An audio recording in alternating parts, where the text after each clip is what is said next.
Hello and welcome to Queens Boys. This is our very first podcast. I'm here with my friend Derek. Hi guys. We are the Queens Boys. This first episode is talking about what it was like growing up in Queens. I, as a Korean American guy, and Derek here, as a Chinese American guy of Cantonese background. Yes. So, I was born in 82. You were Same thing. Born in 82 as well? All right. So you call me your friend and you don't know. This is a male. Hi, this is just a acquaintance that we just met on the street. That's how guy relationships are. We don't really keep track of like how old we are. We just hang out until one of us dies, and then we ask the wife how old they were. Hey honey, how old was he again? He's born the same year as you. Oh, okay, I forgot. Yeah. When was his birthday? That too. That forget it. It's fine. We just need to know the year. So yes, growing up in New York. So man, since I was born in Flushing Hospital, grew up in Bayside, my memories of like Springfield Boulevard and Flushing Main Street, those are the main core areas of where I grew up. Springfield Boulevard, my go-to was like the comic book place. What comic book place? Right there with the blacks. So it's a Korean dentist shop right now. United Dental Group. That was where the comic book shop was, next to Slim Bagels. And next to United Dental Group, on the other side, where it is the Chinese Chilsung Garden restaurant, that used to be McDonald's. I remember the McDonald's. I would go into the comic book shop, and then from the back, right, because where the parking lot entrance is, look at the comics, and they had the Marvel Capcom game, and I would just throw my quarters at that goddamn Marvel vs. Capcom machine in there, and then whatever money I had left, if I had money left, I'd go to the McDonald's. Or maybe I did it the other way, buy McDonald's and then go to the arcade with change. That makes sense. Yeah. Where was your go-to? It was always Flushing. Yes. Yeah, always downtown Flushing. Chameleon Comics was my go-to place after high school. Where was Chameleon Comics? It was almost to Northern. It had like a Chinese owner, and he sold like Magic cards, Marvel cards, everything, comic books, and yeah, I was there collecting the Magic cards, mostly for back in the day, just to play with friends at high school or junior high school too. Do you remember that arcade that was like on Main Street, almost Northern Boulevard, a couple stores before Kennedy Fried Chicken on the corner? There was an arcade? I don't remember that. There was an arcade back in the day, and this was junior high, when we were like younger than high school. All I remember, I think I never really went to the arcades. It's more. Oh, you're talking about the one like right by Busy Mall. Across from Busy Mall. Yeah. There was an arcade. Yeah, Street Fighter. Okay, I remember a bit of that. There was a whole bunch of arcade games that I remember going in there because Area 51, that alien shooting game. Yes. Holy crap. Yes, I remember those. And the Caldor. Do you remember the Caldor? Yes, the Caldor. Where New World Mall is now? Shoot.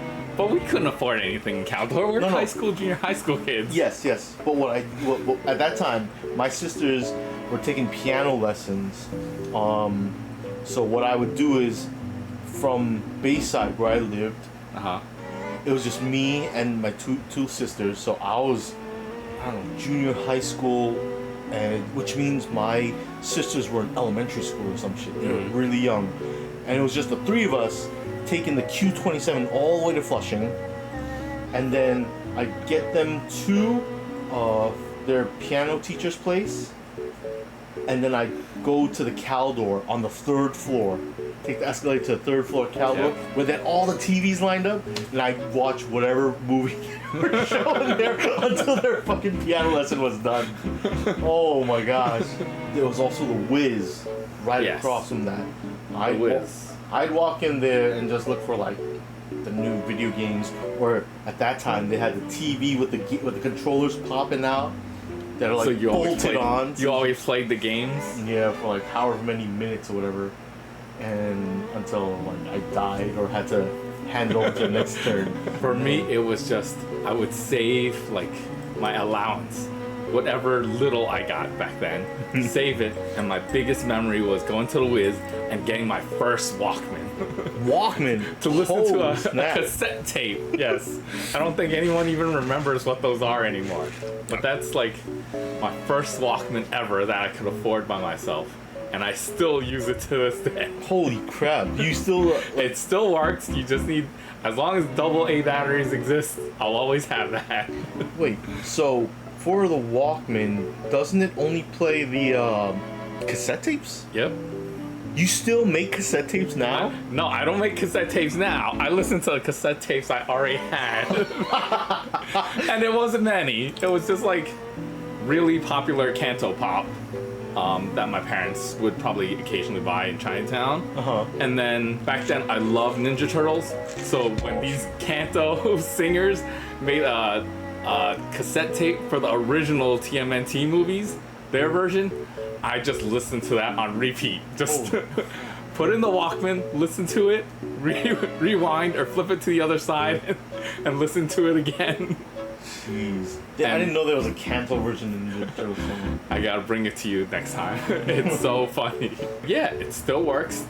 Keep it in good condition, and yeah, I wonder if I could transform those into like CDs now, or just put it on my like CDs, one digital legacy up. He's supposed to make them to MP3s or something. I'm still thinking of my original, like my other car where I still had a CD player. Now it's just like everything's Bluetooth. Oh so. my god, car CD players.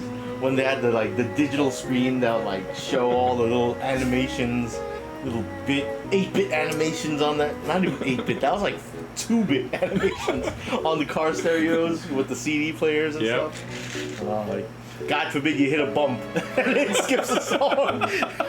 Because the CD, you hit a bump and it skips and stuff. Oh my god. Man.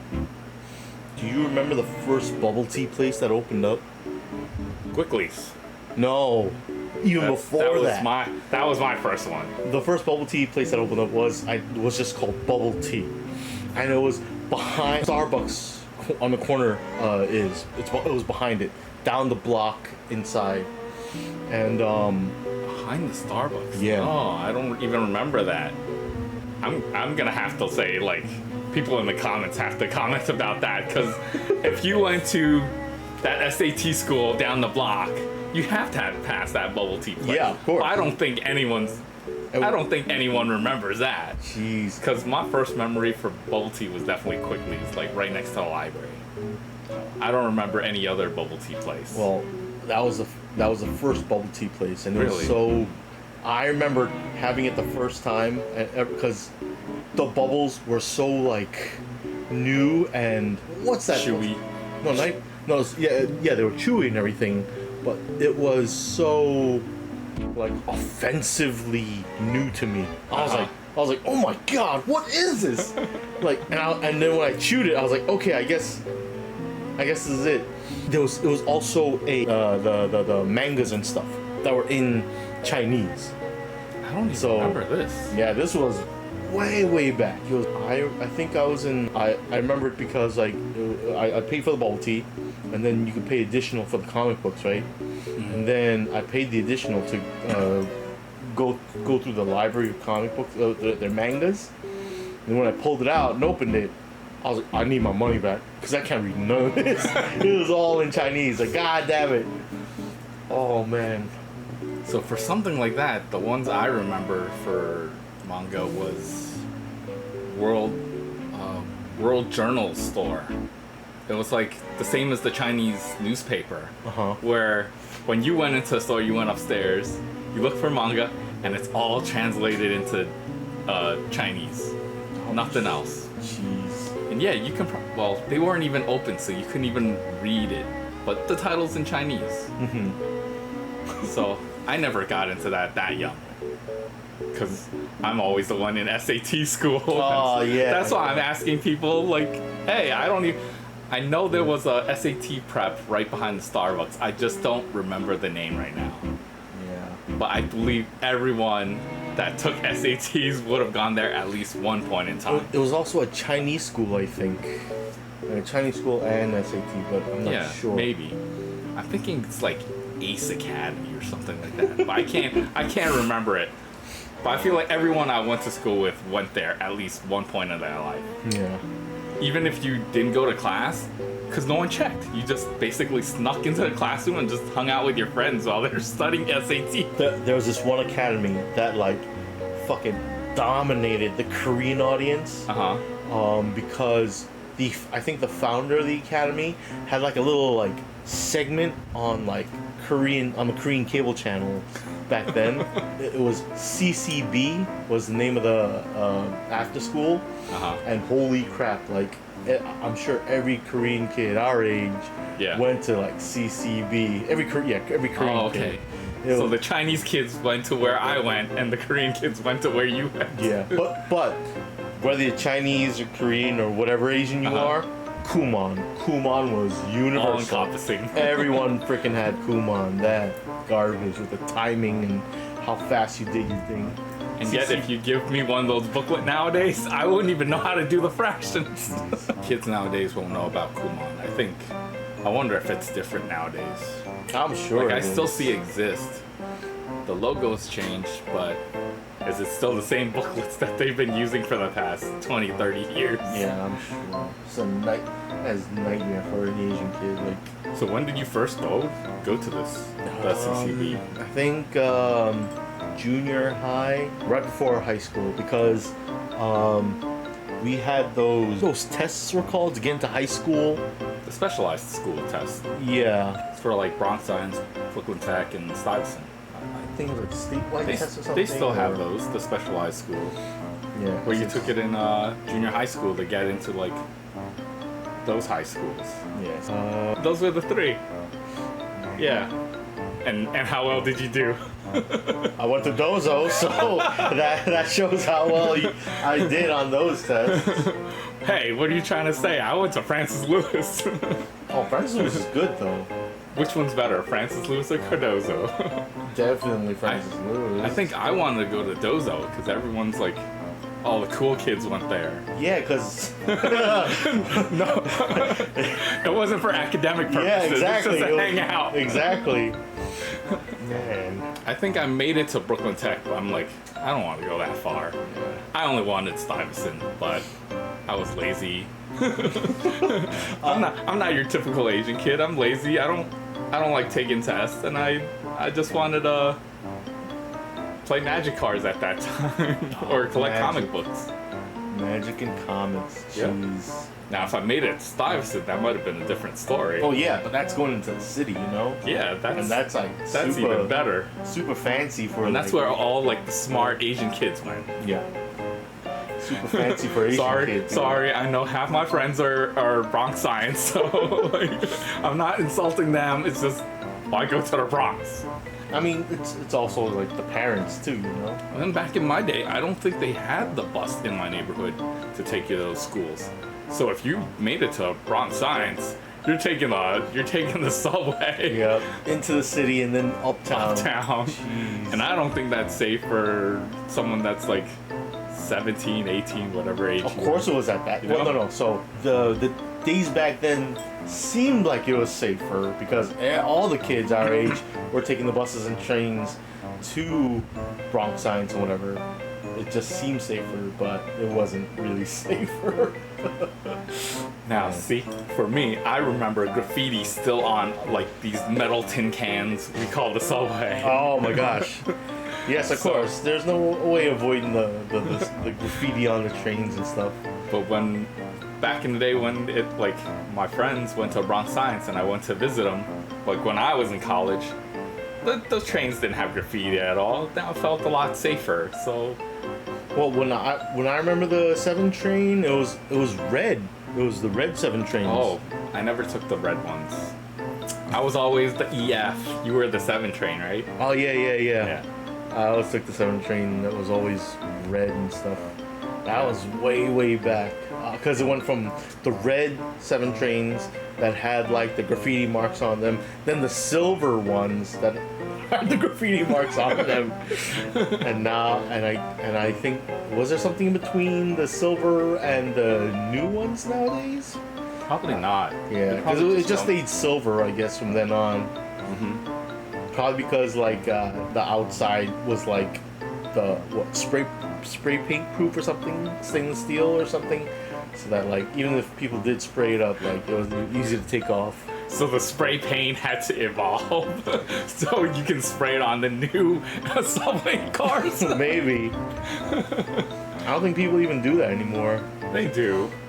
We still see some, but I think most people use like just permanent marker. Oh, see, that's how it evolved. It went from spray cans to permanent markers. The ones that Sharpies. spray, they probably just go to like, 5 Points or other graffiti places and spray on the wall. 5 Points don't exist no more. Legally. Oh, well, it's man. Bushwick Collective or what is it? Yeah, Bushwick. Bushwick Collective, yes. Where it's all gentrified now. There's an admission fee.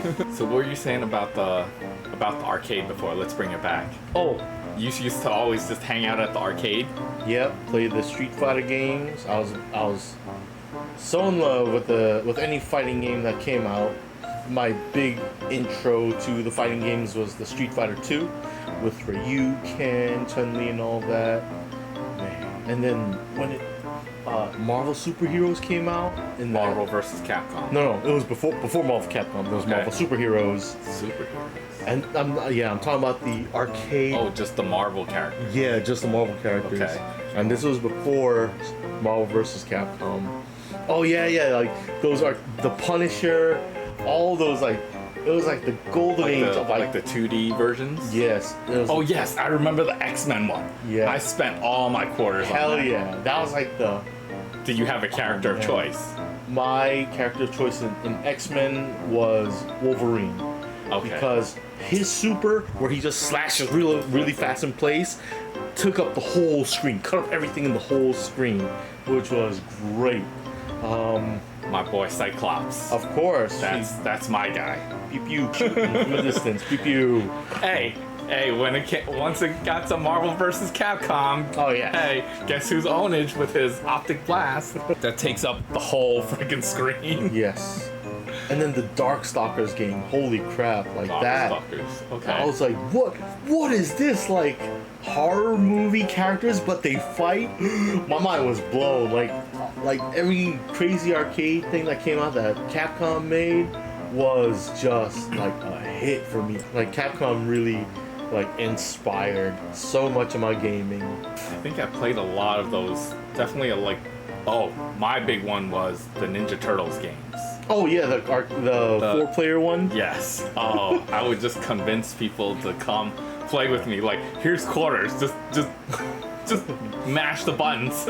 I just want to get through the story. I always wanted to have a good 4-player session, but that was so hard to make happen with friends or whatever, where you get a bunch of quarters. Yep.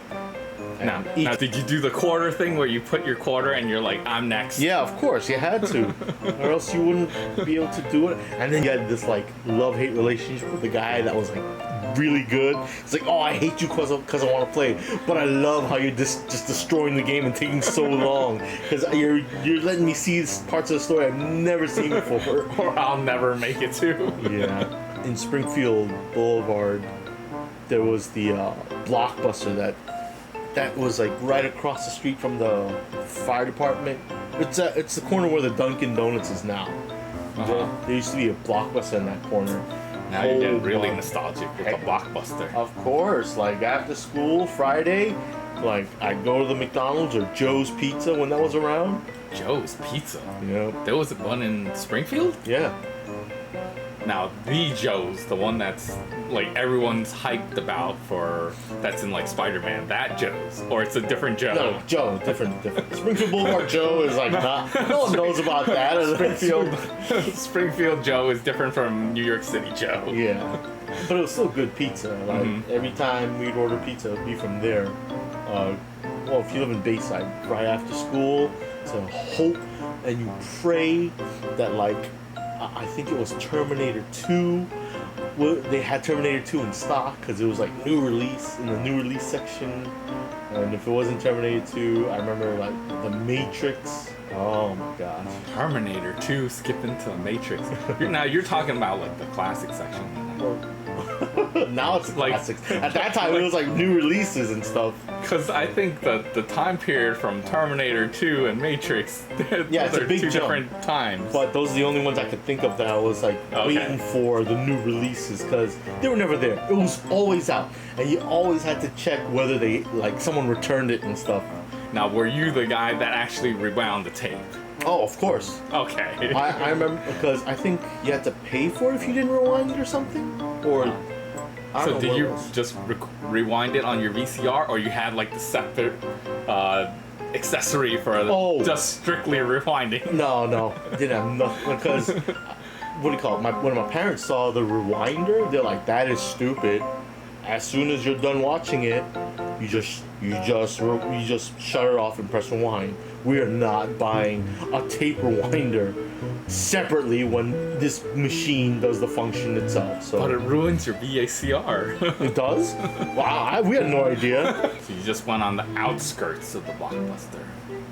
Because that's where all the new releases are. They're on the outside wall. The classics are in the middle, in like the little aisles. Now, the classics, of course, I look at because if the new release we were looking for wasn't in stock, I was like, we gotta settle for some other movie, some other old movie or movie that we haven't seen in a while or So something. the Springfield Blockbuster never kept it like the new releases fully in stock?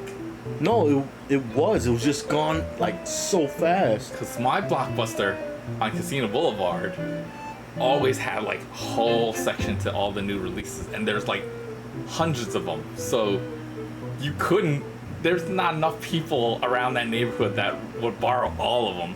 There was always some. But I guess your area probably more popular maybe. Yeah, it was. And the only time I would be able to go to look at or hunt for the video was after school. Mm-hmm. And by that time, people that were like retired or like people that got out of school early, yeah, they went and took all the new releases before I can even see them. So here's the tip you didn't know about that. You basically go around 9-10 o'clock at the deadline when everyone's returning the tapes.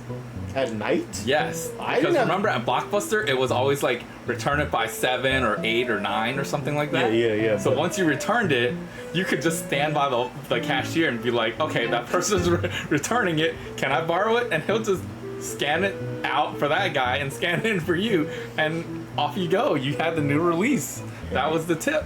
Hey, I wasn't allowed to. No, but I wasn't able to stay in Blockbuster till like 7 or 9 or whatever. Oh, your parents never took you. It's just you going by yourself. Yeah. Okay. But hey, like when it came to kids movies, so that was it. If the new release that we were looking for wasn't there, it would default to like movies like Disney movies or whatever for my sisters and stuff. Cause Not My Little Ponies and Care Bears. they were okay with that. It was always Disney, animated Disney, right? That was Disney's prime peak times. Their golden age. Yes. Then Everything that's now in the vaults. Lion King and all that. I think the first Disney movie I saw was the re-release of Snow White, because it first came out in like the 50s. Cousin, who's older than me, I think took me to see it in theaters when it came out in like 84, 83. 84, 83. Yeah, we're like 1 or 2 years old and stuff. I don't think anyone would take a baby to the theater, right? So I was like, And you wouldn't have remembered it 11. at that point.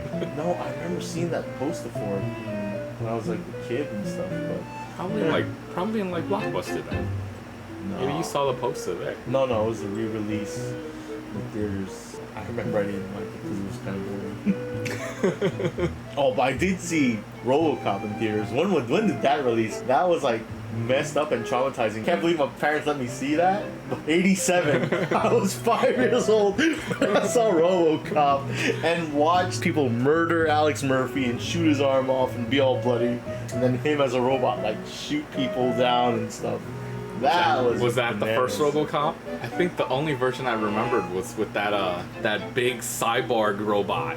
Oh, that RoboCop 2. Yes. Yeah. Where where they built that big robot to kind of kill him. But I don't think I watched it when I was 5. No. I probably watched this when I was like in high school, and it was in the classic section. Well, it came out in 1990, so what, we were 8 at the time. Oh, and the movie series that I never missed, that I couldn't wait for, was the Back to the Future series. When did the Back to the Future? That was definitely like 80s, 90s. 1985. Oh, I don't think we watched it back then. I saw that. I remember. When I you were remember that shit when you were vividly. 3. You actually remember Back to the Future when you were 3. Yo, that movie was like ingrained in my brain because I loved it so much. That's I loved the DeLorean. I didn't understand what was going on because at that time I couldn't even speak English because, like, I was born in New York, but my parents and grandparents that were with me all the time, they only spoke in Korean. So, but all I cared about was the DeLorean in the car. I wanted to see that car, and the fact that it made fire and stuff. Oh. And then like the big to be continued words at the end of each movie. I didn't know what that meant, but when they explained that it meant, oh, it's gonna be in the next movie. When's the next movie? Oh, it just killed me how it was years apart. When was the Back to the Future 2 released? Because that's when I was really conscious. I knew what was going on. I'm gonna guess 88. 89 or 88? 89. Okay, wow. so I was 7. So I was able to read and understand it a lot better. Oh, it was the best. The best. They should totally make movies like that. Yeah. Oh, 1990 for number 3. No wonder they're speeding through it at that point. Yeah. But 90, the cowboy one, it was okay, but I loved the future part of number 2 because it was like 2015 with the flying cars and Jaws like 17 The and 3D. hoverboard part. Yes, the hoverboard. The hoverboard scene. That's those the are best so scene. good. Man, Back to the Future was a huge influence on me, and along with like RoboCop and movies and theaters. Because man, watching those was like the best. So what did you say your first movie do you think was in theater? I think it was either Back to the Future or RoboCop, one of those, because I remember them so vividly. In RoboCop, what creeped me out, what gave me nightmares was this bad guy that crashed into a vat of like toxic waste, and since his van crashed into the vat of toxic waste, it poured into the van and it like spilled out. And it melted him, and I was so horrified and disgusted by the melted guy. Oh my gosh, it was so gross. Because like his like skin was hanging off and his bones were exposed. Oh my gosh, I didn't even realize. It Yeah. just almost looks like the Toxic Avenger. Yeah. Wow, your parents are like they just took you to everything. Yeah. I do thank them for that. That was amazing. I can't believe I was able to see that. It was great. For me, I feel like my first movies were probably like Disney movies. Nothing too like crazy. Well, maybe it was Ninja Turtles that was my first movie. Oh. Because I had like a crazy stage where I watched Ninja Turtles all the time. Like 1, 2, 3. Mm-hmm. Then you got where they were doing like rock performances, where they were like doing their concert. I probably watched this one at the Douglaston Theater. Oh yeah, the Douglaston. That's the only theater I went to growing up. It was either the United Artists basement below the Toys R Us. Yes. And it was like you go play around in the Toys R Us before the movie, and then when the movie starts, you just walk down the long, creepy stairs into the movie United Artists Dungeon Theater. Watch the movie and then be like, ooh, I want that toy. Let's go back up and grab the toy. The Batman movie, that was... Oh, the first one? Yeah, that was pivotal growing up. The very first one. Was that the one with Jack Nicholson? 92. So we were 7 when it came out. Damn, all these great movies that came out when we were like 7 and stuff. That was Jack Nicholson, right? I don't think I ever watched that one. Or in its entirety. I think the one that kicked me off was always number 2. Batman Forever. Michelle Pfeiffer in the leather outfit. Batman Returns. Batman Returns. There you go. Returns. Forever is the one with the nipple gate. Michelle Pfeiffer in the latex suit and Danny DeVito. The pink That one. was the perfect casting. It creeped me out when he was dying and he was bleeding black. What the hell? Like his blood is black. Oh, Yes. gross. Like that creeped me out. Look at that. Gross. Look how perfect he was. Yeah, that's perfect casting. It was That'll crazy. always be mine. That's always your Oswald Cobblepot. Yes. So this, even though like the new Colin, what's his last name now? Farrell? Colin Farrell. His version, yes, it's dark and gritty, but can't be Danny DeVito. Nah, I never seen the Colin Farrell one. I know it's a show now. Yeah. But Christopher Walken from Batman Returns. I remember he was the mayor? No, I forgot what his name was. Shank or Shark. It's right there, Barry. Oh. Michelle Pfeiffer's boss. Yeah, Max Right? Shrek. Was he the one that pushed Is her it out Max the window? Shrek? Like, as in like the ogre? Is it Max Shrek like the ogre? No, I don't It think. is Max Shrek like the ogre. Yes, he's the one that pushed Michelle Pfeiffer. And then Thank you for Christopher Walken for bringing us an iconic scene in a movie. Without you, it would never be ingrained in my memory of Michelle Pfeiffer. Oh my gosh. I remember like the way he died. Like Catwoman was like, hey, she was kissing him with a live wire that was conducting electricity. She like kissed and zapped him at the same time, and it fried his head. Oh, there it is. It fried him. Yeah. So yeah, she fried his brains and his. He looked so young back then. Max Shrek. Why is his name Shrek, but yet he looks like Beetlejuice? Well, that's the thing. We at that time we didn't associate Shrek with with an ogre. It was just this guy's name. I think he wasn't a mayor. He owned the company. He was like the Elon Musk of Gotham or something like that. Oh yeah, he was the competitor of Wayne Enterprises. Something like that. And then there's the supermarkets that we go to right now on Casino, where Golden something supermarket. What's it called? Golden, yeah, something Golden Supermarket or something. Yeah, like that. that used to be a Korean supermarket that my parents would go to all the time, with a bunch of Korean restaurants. Now it's just all Chinese that took it over. Yeah. I forgot what it was called at that time, but I don't know if it was Hanyang or H Mart. Hanyang sounds familiar, like it would have. Yeah, that was like wait. There still is a Hanyang around here somewhere. Yeah, that's on the northern one. Northern, yeah. That's 24 hours, which is great. Is it 24 hours? Yeah, it's 24 hours. Really? It's great. But the food stalls are not. No, but there's a small like restaurant in the Hanyang supermarket in Northern that's 24 hours too. Oh, interesting. Yeah, so Okay. like if you're looking for like a kimchi stew, whatever, or they have some other stuff that's really good. 24 hours right there you could go.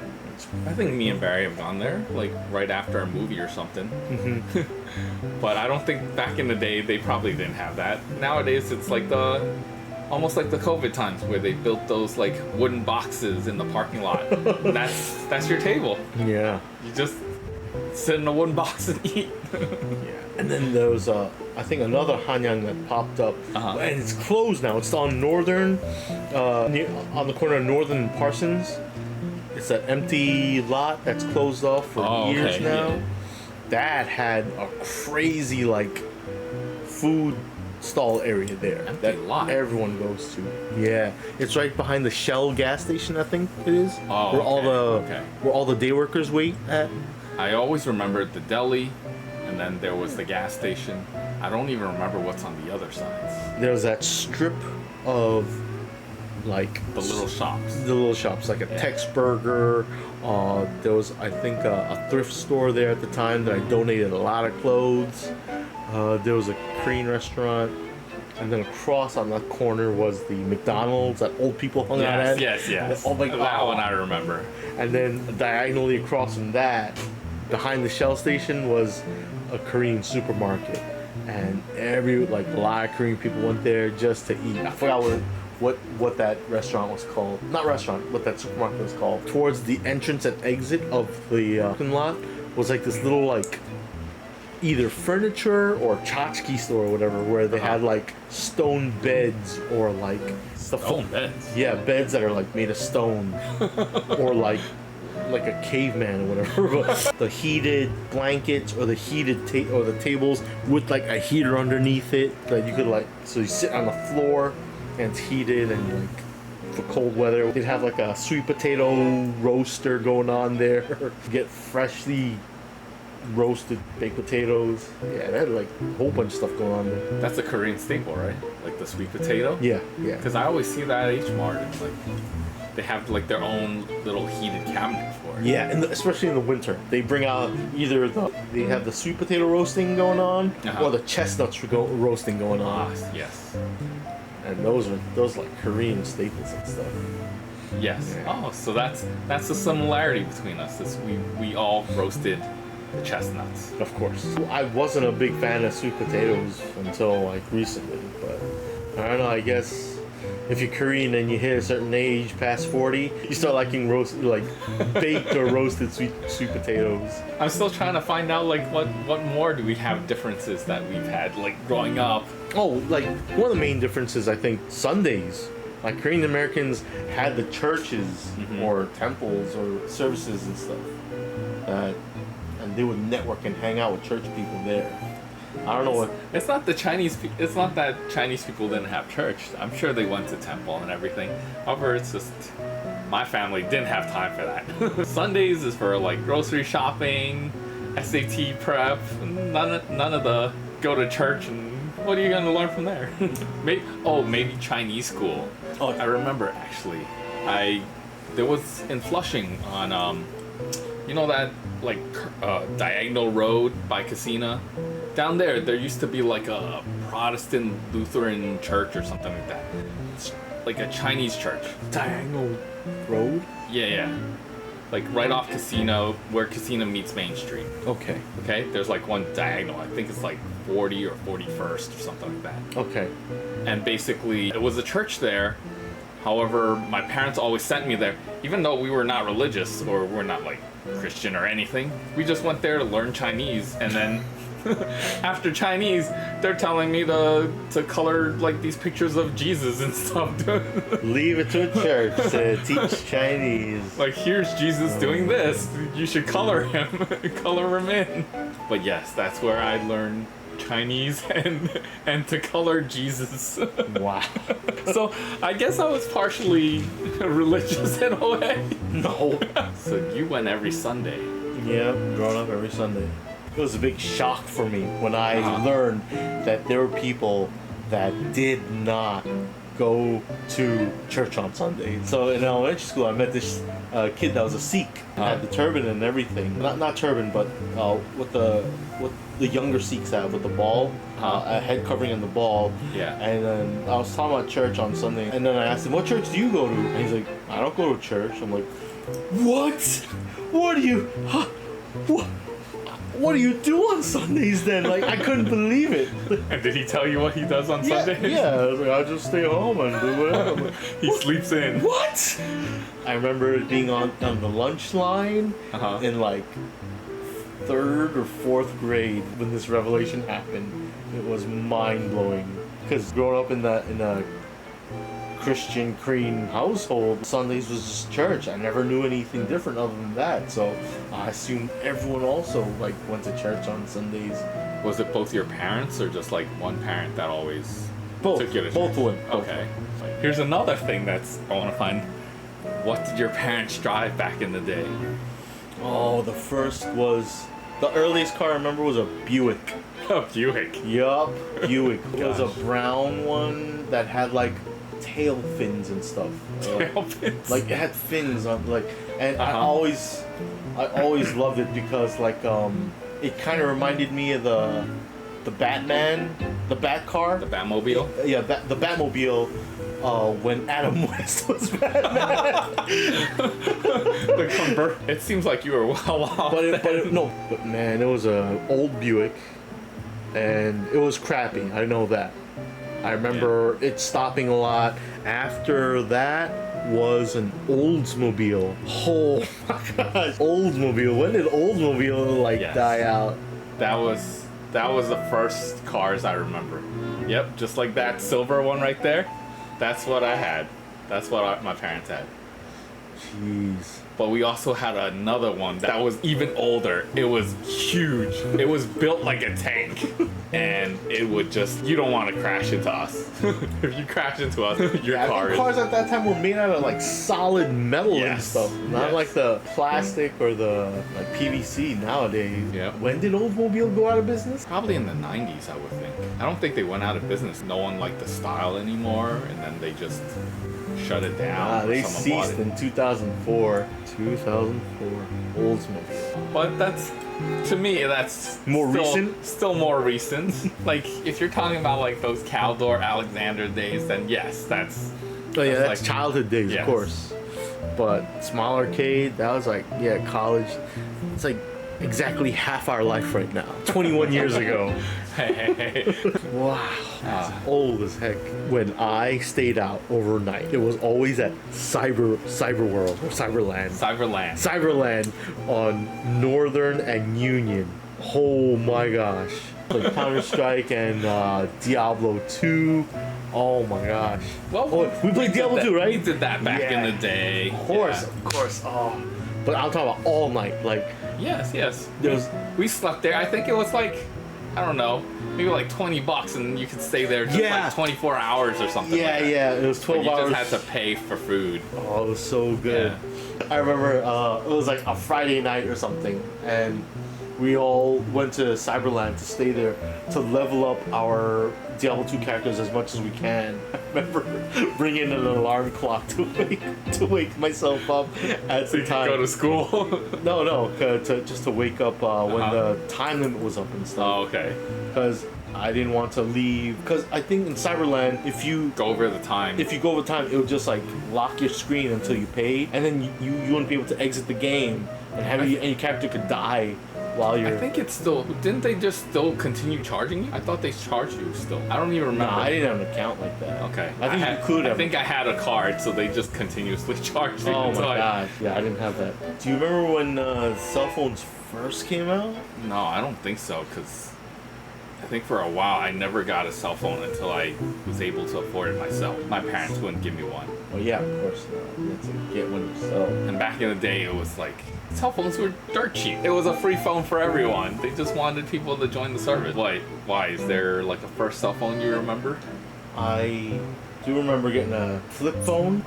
So you're a Motorola guy? Yes. And, I remember the commercials for Sprint, MCI. Remember MCI?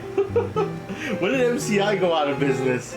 Because I think early 2000s, and then it became like it was like a big controversy, and then suddenly everyone used like T-Mobile or AT&T. In 2006. Oh, it was acquired by Verizon, that's why. Oh, really? Yeah. Verizon bought them out. See, the financial scandal and the bankruptcy. I always went to a Chinese shop to get my phone, and they just like, nope, we're not doing MCI anymore.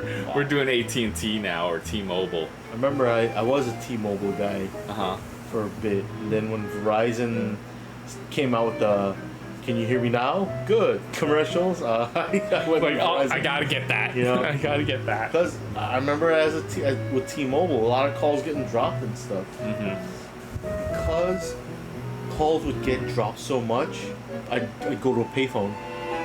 That's how bad it was. Payphone. I don't even remember where payphones were back then. I remember sometimes we would just like put in a coin or call collect.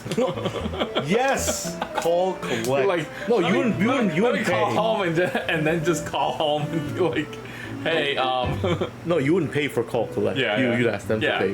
When I was hanging out in Maspeth and Elmhurst with my friends, my mom would pick me up from there because it's kind of far, and sometimes when it's late, she insisted that she picked me up, and that's when I would use the call collect. But she would always refuse to pay. So she rejected your call. Yeah, no, because she would pick up, and it's, you have a call from, I'm at John's house, pick me up at 8. Do you accept? No. Yes. So she knew exactly where you were to go. Yes. Pick me up. That was the hack for collect call. And at that time, I remember hanging out at Queen Center Mall. At the bottom floor was the FYE, where they had music, movies, games. I remember buying so many like anime VHS tapes from there. KB Toys. Oh Oh man, I remember KB Toys there too. Yeah, I was telling you, that's the difference between us. It's like I never went out there unless it was like a special occasion for Queens Center. It was just like my parents refused to drive too far. Yeah. So it's always Flushing. Well, my parents wouldn't drive me. I'd take the Q88 straight there. And the food court at the Queens Center Mall at that time was like tiny. So tiny, like, and I remember it was an Orange Julius, a Sarku Japan, a KFC, and a Taco Bell at the time, and would always get the Sarku Japan with like $1 for extra meat. Oh my gosh, that was great back then. Because, and you know, they gave out the samples, like. I think there was a video game store on the corner too. Funkoland, or is it Funkoland, the video game store? Don't ask me. This is all your neighborhood. Yeah, there you go. Queens Boulevard, Funkoland. There you go. That store was the precursor to GameStop, because they were the first ones to be like, we'll buy your old games from you. Or we're like, oh, I could sell this old game that I didn't play and buy the new game. But of course, it was like, You never sold it? no, I went there and I'm like, hey, I have this old game, how much for it? And I thought I was gonna get like, you know, like something in the double digits. No, like $7. Like, what? I can't buy a new game with that. And I remember I was trying to sell an old Sega game that I didn't play anymore for Sonic and Knuckles, because I had Sonic and Knuckles 3 and I wanted to buy Sonic and Knuckles to attach it and play it, because it had the attach. You put Knuckles in the other games. Well, this was the first rantings of our podcast, the Queens Boys. Please give a like and subscribe, and we'll catch you next time. See you guys.